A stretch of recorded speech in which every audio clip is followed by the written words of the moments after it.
রাসূলুল্লাহ পাক সাল্লাল্লাহু আলাইহি ওয়াসাল্লামের দরবারে একজন গরীব সাহাবা এসে বললেন, ইয়া রাসূলুল্লাহ, বড় লোকের টাকা আছে, দান করে সওয়াব পাই, সদকা করে সওয়াব পাই, সাহায্য করে সওয়াব পাই। আমরা গরীব, একবেলা আনলে আরেক বেলা খাবার ফুরাই যায়, তো ওরা তো টাকাওয়ালা, দান করে সওয়াব পাই। আমরা গরীব, দানও করতে পারি না, সওয়াবও পাইতে পারি না, সদকাও করতে পারি না, সওয়াবও পাইতে পারি না। তারা তো আমাদের থেকে আগিয়ে থাকবে, আপনার উম্মত তারা আগিয়ে থাকবে, আমরা পিছিয়ে থাকবো। ইয়া রাসূলুল্লাহ, কোন একটা ব্যবস্থা করেন না। সাথে সাথে প্রশ্ন শুনে নবী রাহমাতুল লিল আলামিন একটা মুস্কি হেসে দিয়েছেন। সুবহানাল্লাহ।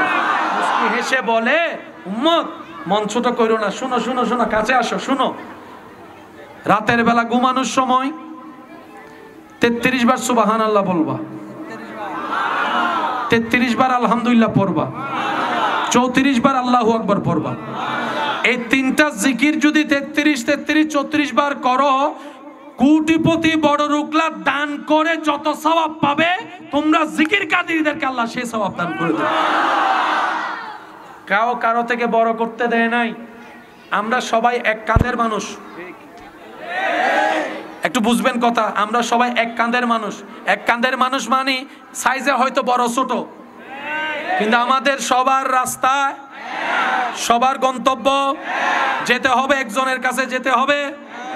সবার চাওয়াও জান্নাতে যাওয়া। টার্গেট কয়টা? সব দিকে আমরা। সেজন্য আল্লাহ রাসূল বলছেন, অহংকার করো না। ভাইয়া কি বলেন? কি অহংকার করা যাবে? কাউকে হিংসা করা যাবে? মনে রাখবেন, আমরা যখন কাউকে অহংকার করি, হিংসা করি, লোভের সাগরে ডুব দিই, আমিত্ব করি, বিদ্বেষ করি, অভিমান করি, আমরা মূলত নিজেকেই নিজের ক্ষতির দিকে ঠেলে দিই। বেশিরভাগ মানুষ স্ট্রোক করে মারা যায় রাগের কারণে। একটু জোরে বলেন। ডাক্তারের কাছে চিকিৎসার জন্য গেলে যে রোগের জন্যই যান না কেন, ডাক্তারের পরামর্শ দেয় সুস্বাস্থ্যের জন্য, যে টেনশন কম করেন, টেনশন কম করেন, ঠিক মতো ঘুমায়েন। তো টেনশনের কারণে তো ঘুম হয় না।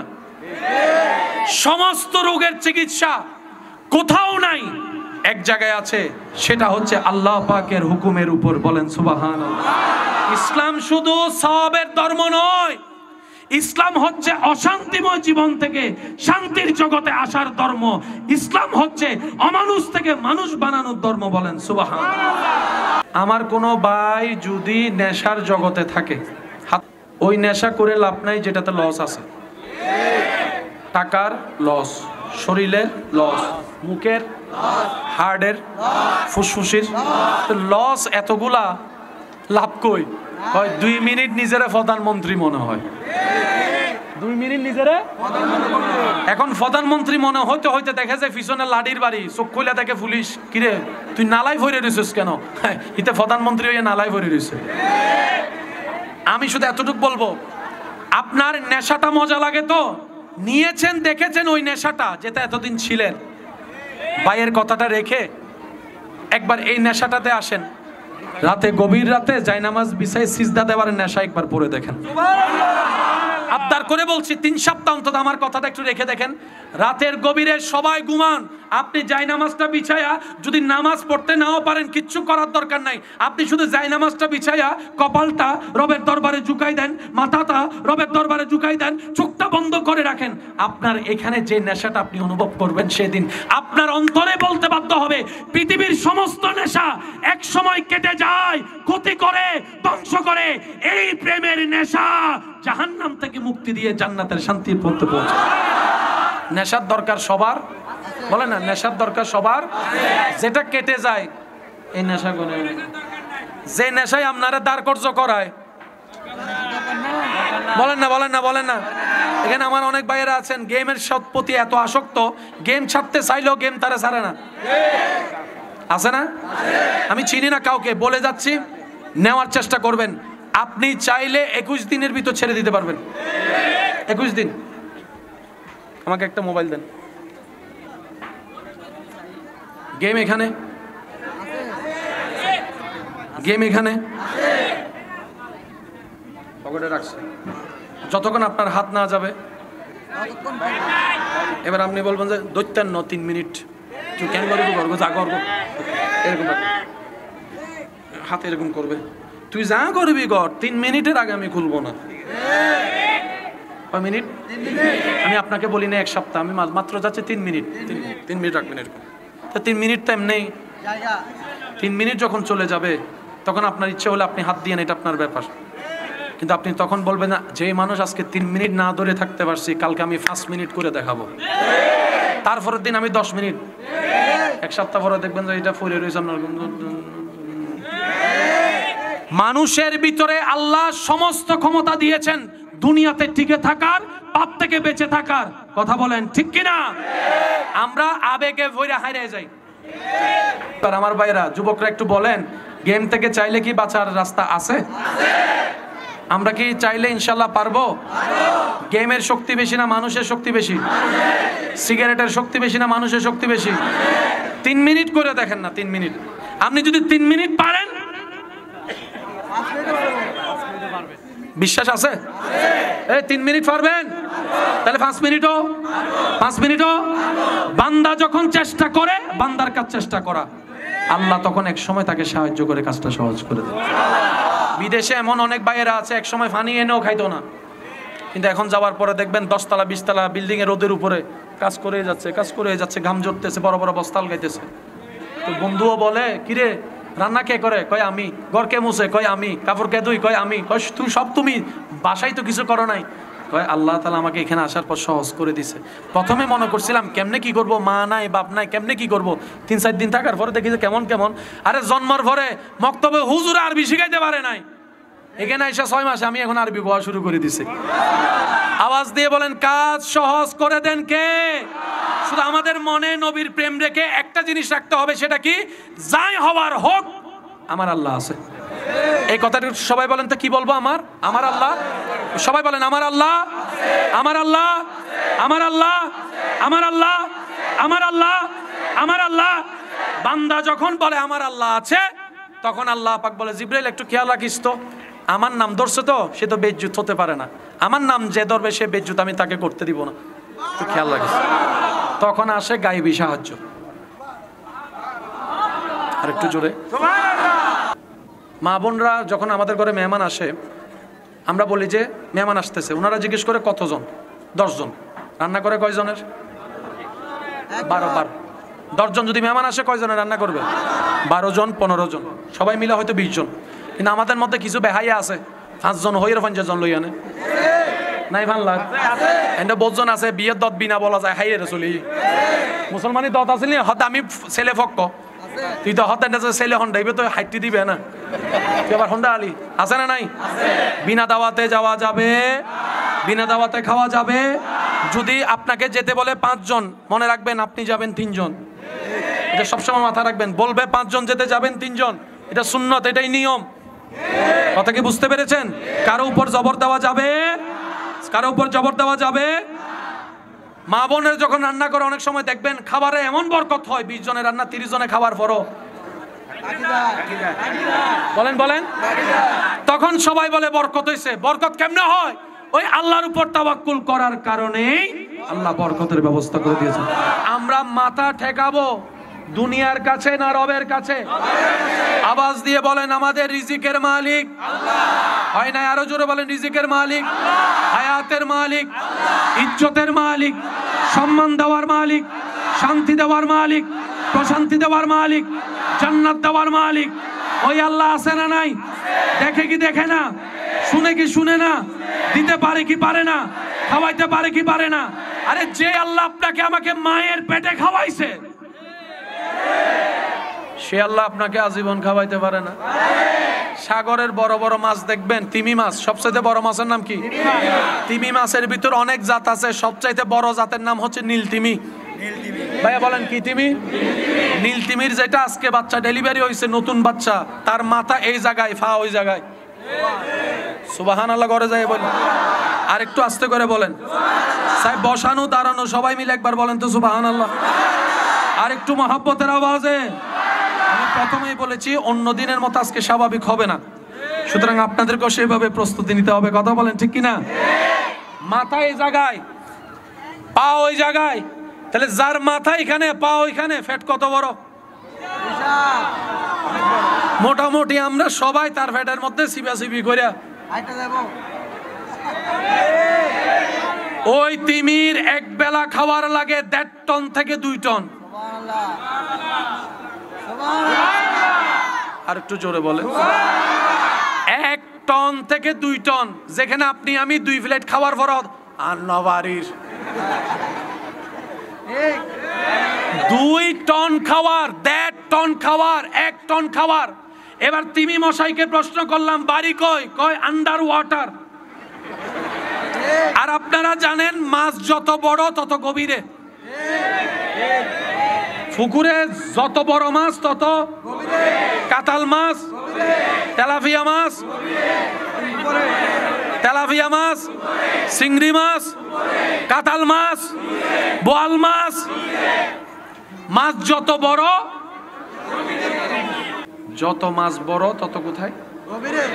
আর পানিতে যারা গোসল করেছেন আমার ভাইয়ের আমাকে একটু উত্তর দিয়ে সহযোগিতা করবেন। পানিতে নিয়ম দেখবেন, যত ডুব দিয়ে নিচে যাবেন পানি তত কানকে চাবে। অনেকে আছে এখানে ওই বড়শি ছাড়া, জাল ছাড়া মাছ ধরে ফেলতে পারে ডুব দিয়া। তো পানিতে যখন ডুব দেয় তখন এই পানিগুলো তাদের চাপে। কিছুদিন আগে শুনেছেন টাইটানিক দেখতে গিয়ে ওই মেশিনটা ফাইটে গেছে কিভাবে? পানির প্রেসারে। যত বড় মাছ তত গভীরে। তিমি মাছ যে এরিয়াতে থাকে সেখানে সাবমেরিনও যাইতে পারে না। সুবহানাল্লাহ, আরো জোরে। যাদের আমার মতো গুনাহ বেশি, সওয়াবের দরকার বেশি, তারা বলেন সুবহানাল্লাহ, আরো জোরে। যেখানে তিমিদের অবস্থান যে লেয়ারে, এখানে সাবমেরিন যেটা পানির নিচে চলে সেটাও যেতে পারে। এবার তিনি তিমি মামারে জিজ্ঞেস করেন, মামা চাকরি কি? কয় চাকরি কি? ব্যবসা কি? কয় ব্যবসা নাই। মা বাপ কই? কই জানি না। দোকান টোকান আসেনি? কই সেটাও নাই। আজকে খাইছেন? কয় টাইমে টাইমে খায়। তিমি মামা বলে তোদের খাওয়াই লেট হয়, আমাদের খাওয়াই লেট হয় না। তোদের বাজারে গিয়ে বাজার করে রান্না করে খেতে হয়, আমাদেরটা টাইমে টাইমে। সুবহানাল্লাহ বলতে থাকেন। টাইমে টাইমে চলতে চলে আসে।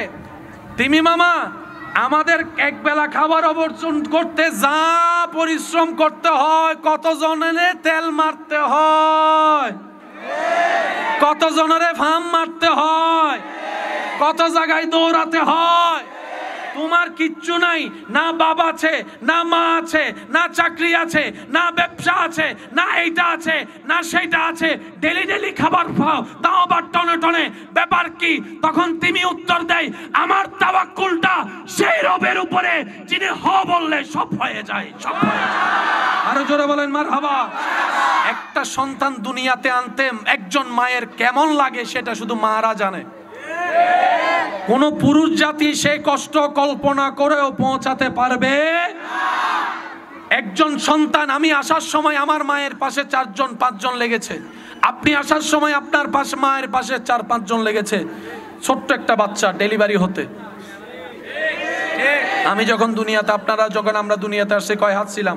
2 বিগত 1 হাত। বলেন না, বলেন না ভাইয়া। আমাদের সাইজ কতটুকু ছিল? 1 হাত। এই 1 হাতওয়ালা আসতে কত কিছু। আর ওদিকে জঙ্গলের মধ্যে হরিণে বাচ্চা ডেলিভারি করতেছে একা একা। সুবহানাল্লাহ। আমি কি আপনাদেরকে বুঝাতে পারছি কিনা জানি না ভাই। যদি বুঝতে পারেন তাহলে সুবহানাল্লাহ বলেন। হরিণ মা একা, বাচ্চাটার আবার শিং লম্বা। হাতির যেটা ছোট বাচ্চা সেটাও মোটামুটি আমাদের সাইজের মতো। জিরাবের যেটা বাচ্চা এটা মোটামুটি আমাদের 1.5 তলার মতো। হাতির বাচ্চা, জিরাবের বাচ্চা যেটা 1 তলা সমান হয়। কিন্তু মা ডেলিভারি করে, বলেন না, মা ডেলিভারি করে। এই পর্যন্ত শুনছেন ডেলিভারি করতে গিয়ে কোনো হরিণ মারা গেছে? আমি শুনি না, আরো জোরে। হাতি মারা গেছে? জিরাব মারা গেছে? বাঘ মারা গেছে? সিংহ মারা গেছে? না, কারণ তারা সর্বদা আল্লাহর নিয়ন্ত্রণে। আচ্ছা, আমাদের বাচ্চা পেটে আসলে কত কিছু খাইতে হয়। প্রোটিন, আমিষ, এই সেই, হিমোগ্লোবিন, ফিমোগ্লোবিন, অ্যাবিডিং, জাবিডিং, কত কিছু। এর উপর যদি না হয় তারপরে দেয় ওষুধ। একটু জোরে বলেন না। জঙ্গলে কোনো ডাক্তার, কোনো ফার্মেসি, কোনো রোগ, কোনো কিছু চলতেই আছে। হরিণ চলতেই আছে, সুবহানাল্লাহ বলেন না রে ভাই। বাঘ চলতেই আছে, হরিণ চলতেই আছে, জিরাফ চলতেই আছে। বাচ্চা হওয়ার পরে সেটাকে মা আবার যত্ন নিচ্ছে, আবার খাওয়াচ্ছে। ও নিজাম এমন কেন? আমরা চলতে কত কিছু লাগে, তখন সমস্ত সৃষ্টি উত্তর দেয়। যাদের তাওয়াক্কুল রবের উপর হয়ে যায় তাদের পৃথিবীতে আর কারো ঠেকা লাগে না, রবেই তার জন্য যথেষ্ট। হাসবুনাল্লাহ, হাসবুনাল্লাহ, হাসবুনাল্লাহ, চিৎকার দিয়ে বলেন সুবহানাল্লাহ। আমাদের সবচেয়ে বড় ব্যর্থতা, আমরা আল্লাহর উপর তাওয়াক্কুল কমাই দিছি। এই ব্যর্থতা সবাইকে মানতে হবে। আর একটু জোরে বলেন না। কোন একটা বিপদ আপদ আসলে এই পর্যন্ত কয়জনে বলছি আল্লাহ ভরসা? বলি নাই। টেকাই ফরার পরে বলি যে আল্লাহ ভরসা, এই যে কথা বলে না। অসুস্থ হইলে ডাক্তারের কাছে নিয়ে যায়নি? ডাক্তারের কাছে নেয় না? ডাক্তারে যা যা করার করে, ডাক্তারের কাছে নেয়। ডাক্তারে চেষ্টা করি আর ন পাইলে শেষ পর্যায়ে তোই হদে আল্লাহ আল্লাহ করো, আল্লাহ আল্লাহ করো, হতে হতে কেন জোর হ না, হতে আরো জোরে আল্লাহ হতি না আগে হতি। আল্লাহ পাক বলে সেটা আগে বলো। আমি তো বলি নাই ডাক্তারের কাছে যেও না, কারণ ডাক্তারে যে জ্ঞান নিয়ে ডাক্তারি করে সেটাও তো আমি রবের দান। যারা ওষুধ আবিষ্কার করেছে সেটাও তো আমি রবের জ্ঞান দিয়ে তোমাদের উপকার করার জন্য আমি দিয়েছি। কিন্তু খবরদার, ডাক্তারের কাছে যাও আগে আমি আল্লাহকে স্মরণ করো, বাবার কাছে যাও আগে আমি আল্লাহকে স্মরণ করো, মায়ের কাছে যাও আগে আমি আল্লাহকে স্মরণ করো, বসের কাছে যাও আগে আমি আল্লাহকে স্মরণ করো। খাবার টেবিলে খাবার আগে আমি রবকে স্মরণ করো। আল্লাহ চাচ্ছে কি? আল্লাহ বলে যে তোর যা দরকার দিচ্ছি, আমি দিব, তুই শুধু আমার নামটা স্মরণ রাখিস। এবার বলেন খাওয়াই কে? বলেন খাওয়াই কে? যখন আমি আমার মায়ের পেটে ছিলাম 6 মাস, আমার মায়ের স্তনে কোনো দুধ আসে নাই। 7 মাস দুধ আসে নাই, 8 মাস দুধ আসে নাই। যখনই আমি দুনিয়াতে আসলাম, যখনই আপনি দুনিয়াতে আসলেন, ডাক্তার বলল আমার বাবাকে, আপনার বাবাকে সন্তানের জন্য এমন একটা খাবার আনেন যেই খাবারে বিন্দু পরিমাণ ভেজাল নাই। একটু বুঝে বুঝে বলেন সুবহানাল্লাহ। ডাক্তার আমার বাবাকে, আপনার বাবাকে বলল এমন সন্তানের জন্য এমন খাবার আনেন যেটার মধ্যে বিন্দু পরিমাণ ভেজাল থাকতে পারবে না, যেটার মধ্যে প্রোটিনের অভাব থাকতে পারবে না, যেটার মধ্যে ক্যালসিয়ামের অভাব থাকতে পারবে না। ক্যালসিয়াম 1 ইঞ্চি বেশিও হতে পারবে না, 1 ইঞ্চি কমও হতে পারবে না। প্রোটিন একটু বাড়তেও পারবে না, একটু কমতেও পারবে না। সেটার মধ্যে শক্তি থাকতে হবে, সেটার মধ্যে বিভিন্ন কোয়ালিটি থাকতে হবে। এবার আপনার বাবা, আমার বাবা আমাদেরকে খাওয়ানোর জন্য সারা বিশ্ব ভ্রমণ করেছে। এমন খাবার বলেন বলেন এমন খাবার? বড় বড় শপিং মলে গিয়েছে, এমন খাবার? আমেরিকা গেল, এমন খাবার? সারা পৃথিবী ঘুরে ব্যর্থ হয়ে আমাদের বাবা যখন ঘরে এসে মন খারাপ করলো, মা জিজ্ঞেস করে স্বামী গো মন খারাপ করলেন কেন? বলে যে আমার সন্তানের জন্য আমি খাবার জোগাতে পারি নাই। এমন ফ্রেশ খাবার, নির্ভেজাল খাবার কোথায় পাবো সেটাই তো জানি না। যে সমাজে, যে দুনিয়ায় বাতাসটাও দূষিত, সেখানে খাবার তো নির্ভেজাল প্রশ্নই আসে না। মা মুস্কি হেসে, আমার বাবা, আপনার বাবা, আমাদের মা বাবাকে বলে স্বামী গো টেনশন করেন না, খাবার এখানেই আছে।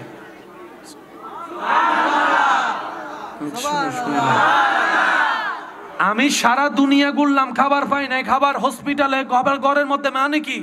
বলে যে যিনি পাঠিয়েছেন উনি রিজিকের ব্যবস্থা করে দিয়েছেন।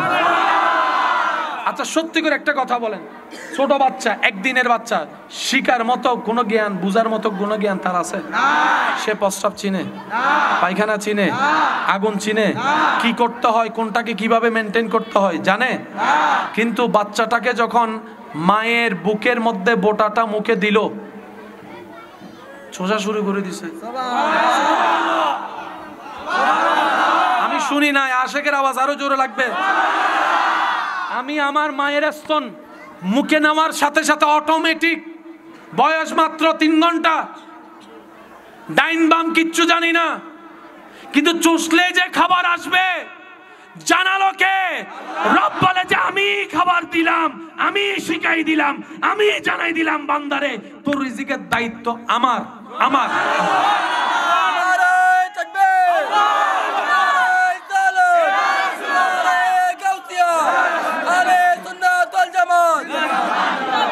এবার আওয়াজ দিয়ে বলেন, এই দুনিয়াতে টিকে থাকতে বাচ্চাদের শক্তির দরকার, একটু জোরে বলি, হাত শক্ত হওয়া দরকার, ব্রেন ভালো হওয়া দরকার, বুঝ ভালো হওয়া দরকার, ক্যালসিয়ামের দরকার, প্রোটিনের দরকার।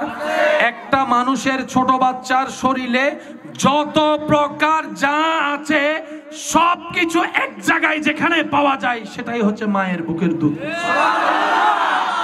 কিন্তু বাজারে দেখবেন ভিটামিন ই আলাদা,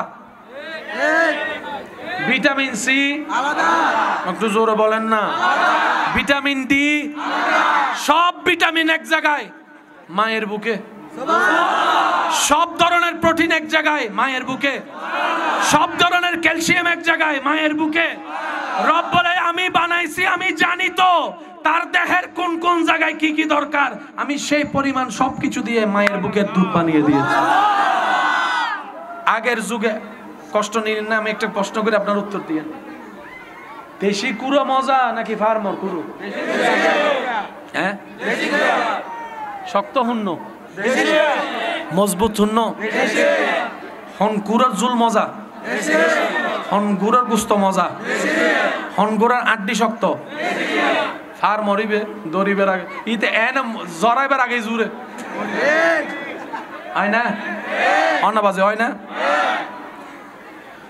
অনেকে শহর পছন্দ করে, গ্রাম ঘৃণা করে। সত্যি করে বলেন তো, গ্রামের ছেলেরা বেশি শক্ত নাকি শহরের? অনেক গ্রাম পছন্দ করে না, কয় শহরে যাব। আমি কই ভাই গ্রামে আছেন, ভাগ্যে আছেন, অন্তত নিঃশ্বাসটা ফ্রেশ পাইতেছেন, খাবারটা ফরমালিন মুক্ত পাইতেছেন, নিজে চাষ করে নিজে খাইতে পারতেছেন। আর সবচাইতে পরিশ্রম, ডাক্তাররা বলে সুস্থ থাকতে গেলে গাম জড়াও, সুস্থ থাকতে গেলে পরিশ্রম করো। গ্রামের মানুষ এই সুযোগটা বেশি নাই, সেজন্য শহরের মানুষের তুলনায় গ্রামের মানুষ একটু শক্তিশালীও বেশি, শক্তও বেশি, সুস্থও বেশি। আমি কি বুঝাতে পারছি কথা? তুলনামূলক গ্রামের মানুষ এগিয়ে আছে, শহরের মানুষ, শহরের মধ্যে দেখবেন এক ফ্ল্যাটে কি হয় আর এক ফ্ল্যাটে খবর, আর গ্রামের মধ্যে এক বাড়িতে যদি কিছু হয় মায়া কোথায় বেশি? এখন আস্তে আস্তে উঠে যাচ্ছে, কারণ আমরা শহরওয়ালারা গ্রামে ঢুকতেছি, তো সাথে ফ্যাঁসগুলোও ঢুকাই ফেলতেছি। কথা বলেন ঠিক কিনা? অনেক মারা এই জায়গায় একটা ভুল করি, মায়ের বুকের দুধ পর্যাপ্ত সময় পর্যন্ত বাচ্চাকে না খাওয়ানোর কারণে বর্তমান সময়ের বাচ্চাগুলা আগের তুলনায় শক্তিশালী হচ্ছে না, ব্রেনই হচ্ছে না, বুদ্ধিমান হচ্ছে না, হাড়গুড় শক্ত হচ্ছে না, ফার্মের মুরগির মতো হয়ে যাচ্ছে। আল্লাহর বিধান কত বছর খাওয়ানো? জোরে বলেন, আরো জোরে। মারা সন্তানকে কয় বছর খাওয়াবে? 2 বছর যদি সন্তানের পেটে, আল্লাহর রহমতটা যেতে পারে চতুর্দিকে সন্তান। আমি কি বুঝাতে পারছি কথা? হার্টগুড কি হবে বলেন না, হার্টগুড কি হবে? ব্রেন শার্প হবে, চোখের জ্যোতি বাড়বে, শরীরের এনার্জি বাড়বে, সব দিকে বাড়বে। কারণ শরীরের কল্যাণের যা দরকার সবকিছু মায়ের বুকে দিয়েছেন কে? আল্লাহ আমাদেরকে একটু আমল করার তৌফিক দান করুন। মা আপনি কষ্ট করবেন না, আর কে করবে কষ্ট? আপনি যদি সন্তানের জন্য কষ্ট না করেন তাহলে আর কে করবে? কারণ মায়ের মতো তো পৃথিবীতে আর কেউ ভালোবাসে। যাদের মা নাই, যাদের বাবা হারিয়ে গেছে, তারাই জানে মায়ের দাম কেমন, বাবার দাম কেমন। যাদের মা বাবা বেঁচে আছে, আমরা যেন মা বাবার সর্বোচ্চ সেবা করতে পারি, আল্লাহ সে তৌফিক দান করুক বলেন আমিন। দুনিয়াতে আমাদের চাকরি ব্যবসা করা লাগবে কি লাগবে না? লাগবে। কিভাবে করব? নিজের সম্মান বজায় রেখে।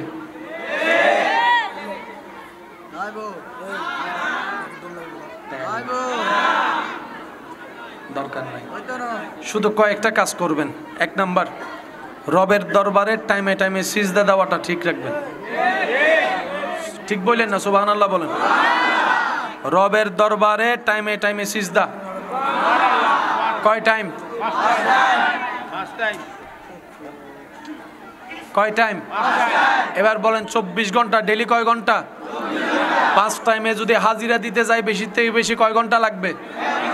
জোরে বলেন। আল্লাহ পাক বলে যে 1 ঘন্টা তুই আমারে দে, 23 ঘন্টা আমি তোরে দিলাম।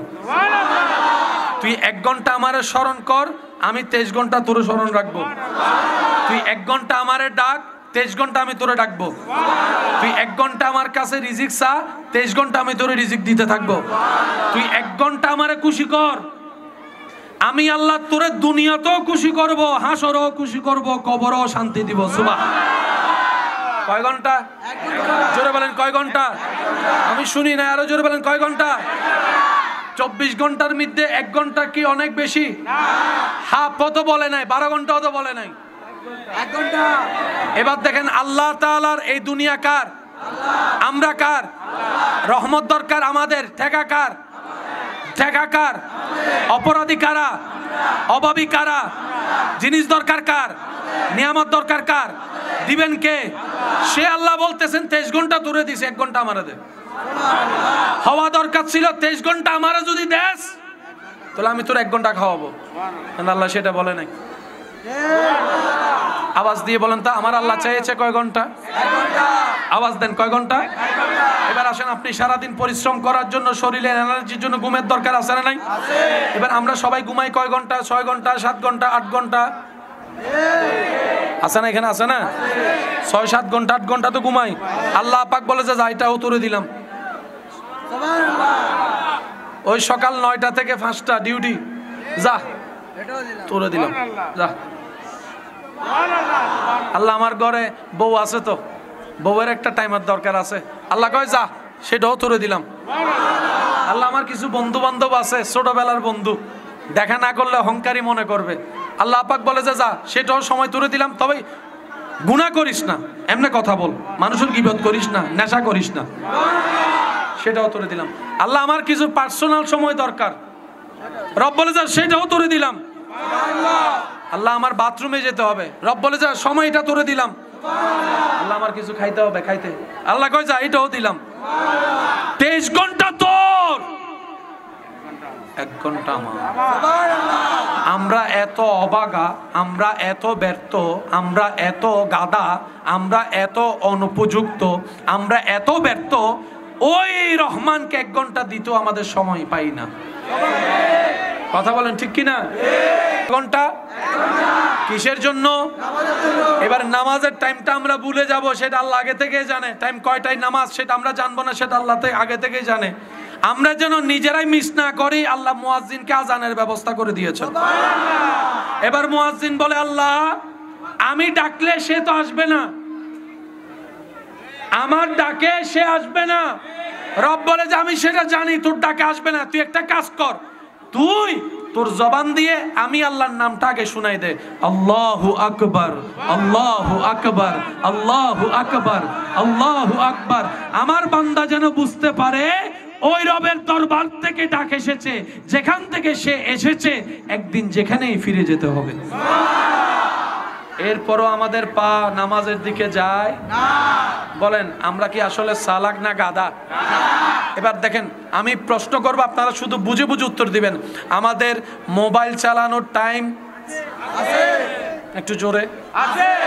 আড্ডা মারার টাইম আছে, ঘুরতে যাওয়ার টাইম আছে, বেড়াইতে যাওয়ার টাইম আছে, চুরি করে দেখা করার টাইম আছে, ফরা ফাঁকি দেওয়ার টাইম আছে, মোবাইল চালানোর টাইম আছে, গেম খেলার টাইম আছে, ওইটা করার টাইম আছে, গীবত করার টাইম আছে, আর একটু জোরে জোরে, ঘুমের টাইম আছে, ওঠার টাইম আছে, খাবার টাইম আছে, গোসলের টাইম আছে, বাথরুমের টাইম আছে, কথা বলার টাইম আছে, মেসেজে রিপ্লাই দেওয়ার টাইম আছে, ফেসবুক কিকিং করার টাইম আছে, ইউটিউব দেখার টাইম আছে, নামাজ পড়ার টাইম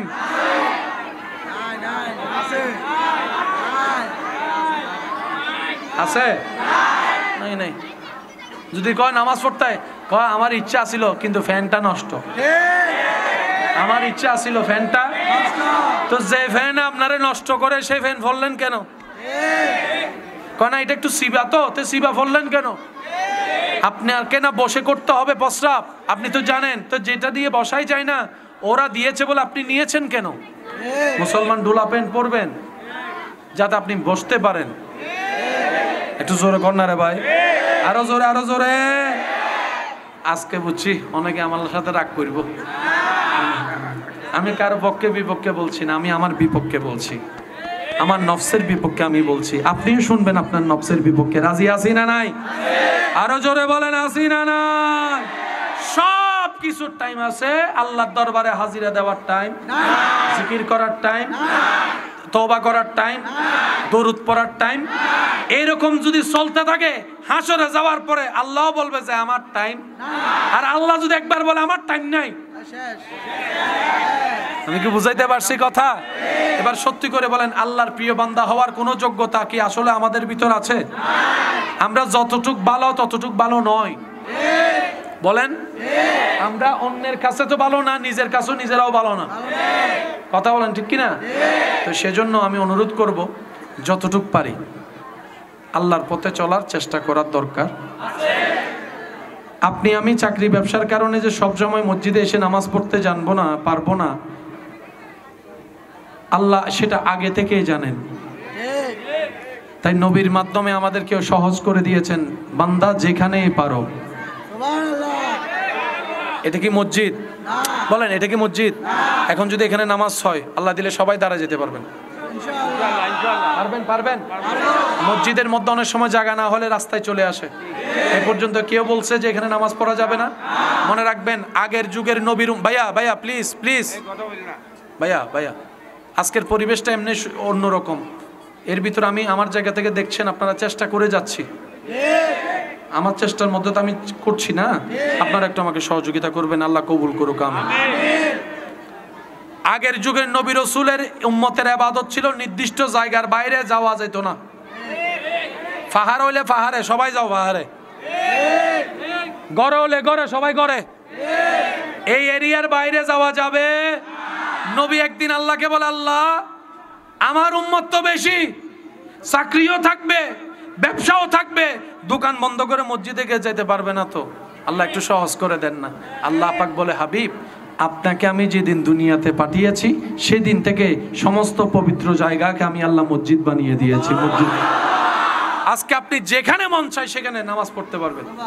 শুধু শর্ত হচ্ছে জায়গা যেন পবিত্র হয়। বলেন, জায়গা যেন কি হয়? জায়গা যেন কি হয়? সিজদার জায়গা যেন পবিত্র হয়, নামাজের জায়গা যেন পবিত্র হয়। সন্দেহ লাগলে পবিত্র করে নেবেন, নামাজ পড়ে ফেলবেন। কবুল করার মালিক কে? কঠিন করেছেন না সহজ? কঠিন করেছেন না সহজ? আমার আপনার নবী রাহমাতুল লিল আলামিনের কত দয়া আমাদের উপরে কল্পনাও করতে পারবেন না। শুধু আমরা জান্নাতে যাই সেটাই নবীর চাওয়া।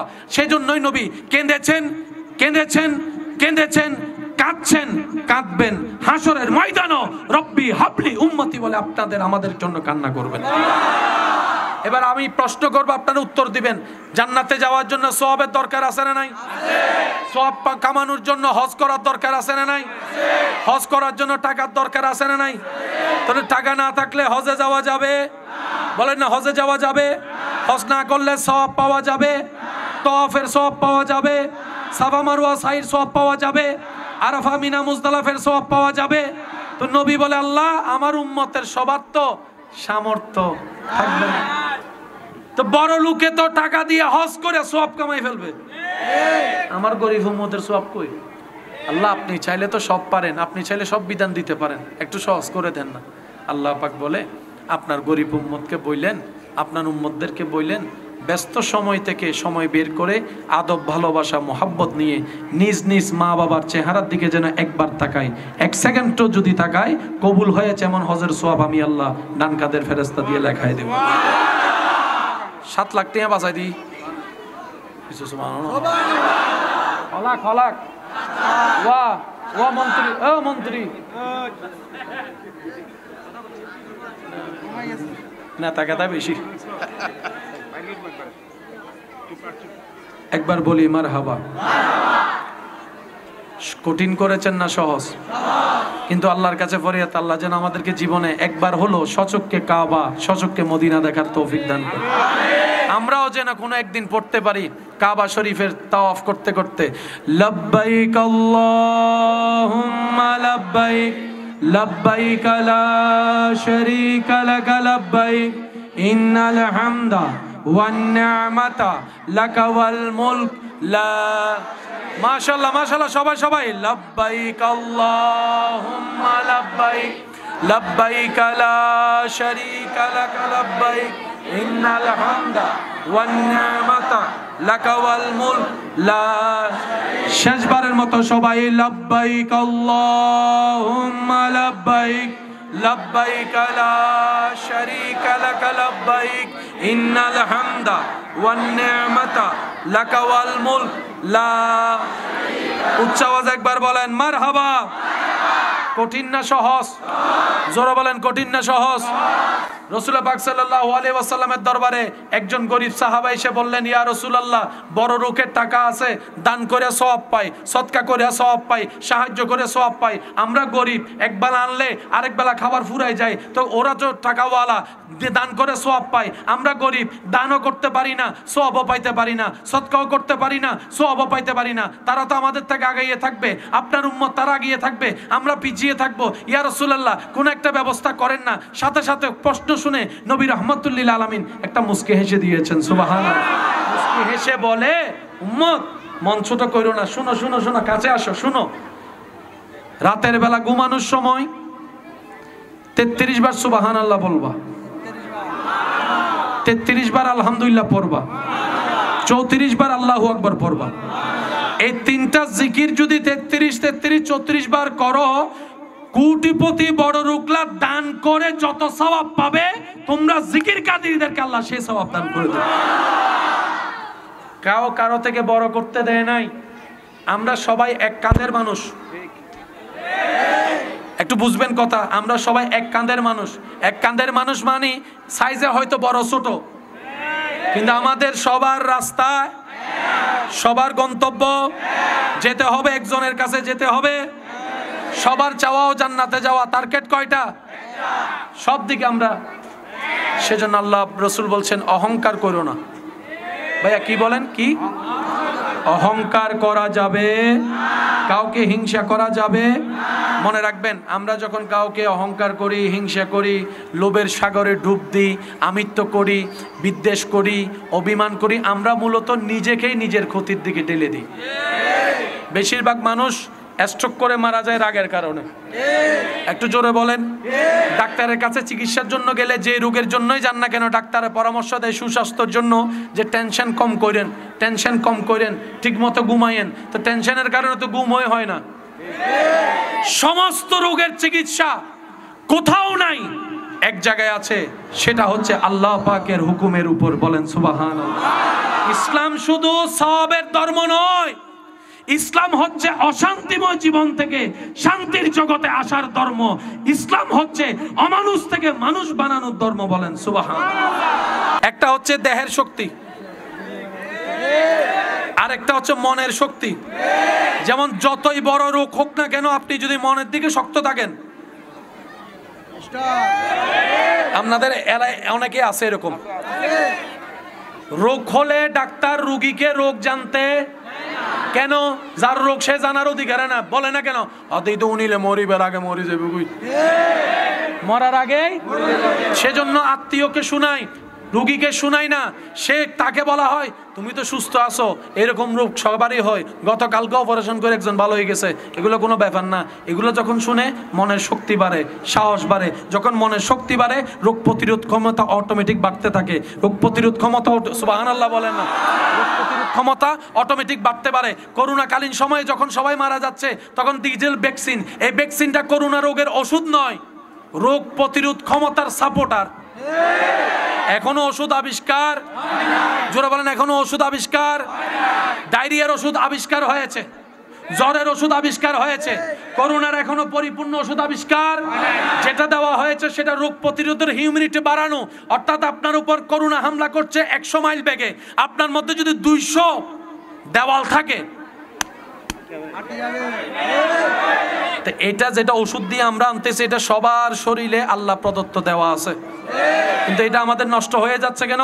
আমরা ভালো করে ঘুমাই না, ভালো খাবার খাই না, ফজরের নাস্তা ঠিক মতো করি না, রাতের মধ্যে পেট ভরে খাইয়া ঘুমাই, হাঁটা চলা বন্ধ করে দিয়েছি, গামানা বন্ধ করে দিয়েছি, পরিশ্রম করা বন্ধ করে দিয়েছি।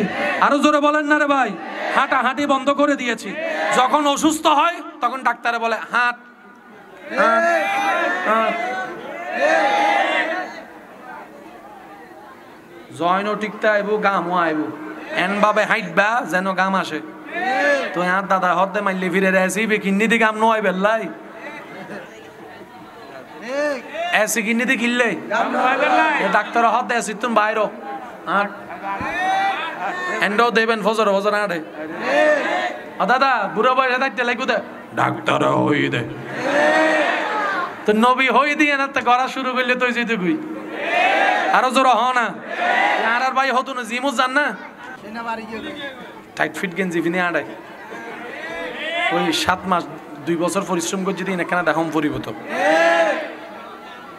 3-4 দিন বাদে কর্ণফুলী নদীর যাইয়ারে বাতাস সার বাতাস সাইতো যাইয়ারে দেখাত দে কিছু মানুষ বালু তুলের অমা মাইলে ফিরের বালু তুলে তো উনোর বডি দিতে তুনো বেশি হনা হনা হনা হনা যারা বালু তুলে মেডি হাডাই তারা বডি চাইউ অরিজিনাল দেশি কুড়ো দেশি কুড়ো কি কুড়ো আর ভাইয়া হদ দিতে আছে কি অবদ্দা যারা ইন হাম করি তারা তো জানে অবদ্দা হন জিম উদ্বত্তি দে জিম কি বাতে বাদ ন ভাই তুই আবার জিম হতুন হ তো তোমার ইন ফুল কা ইনিলে হুয়া হুয়া কা আই তো 3 বছর গড়িয়ে ন ভাই তুই 500 আদে মেডি হাইটটি দি বালু তুললি দি পাত্তর আলগায় দি বস্তা আলগায় দি হামে হামই শরীর ফিটো কি বুঝাতে পারি না হতা বাজার। সেজন্য কাজ যাই হোক হালাল হলে ইচ্ছা মতো পরিশ্রম করবে। কাজের কোনো ছোট বড় বলেন, কাজের কোনো ছোট বড় আর কাউকে কখনো পোশাক দিয়ে কাজ দিয়ে আমরা যেন বিবেচনা না করি। অনেক সময় দেখবেন বাবার পরিচয়ে সন্তানের দাম বাড়ে, বাবার পরিচয়ে সন্তানের দাম কমে। এটা ইসলামের শিক্ষা নয়। ইসলামের শিক্ষা হচ্ছে তোমার সামনে যে আছে তার কোনো পরিচয়ের নতুন দরকার নাই, একটা পরিচয়ে থাকবা, সেটা তোমার রবের বান্দা, তোমার নবীর উম্মত। এর চাইতে বড় পরিচয়ের দরকার নাই। সুবহান। ইসলামের সুন্দর মেনে চললে পৃথিবীতে আর অশান্তি, দুঃখ, কষ্ট, আল্লাহ আমাদের সবাইকে মেনে চলা তৌফিক দান করুক।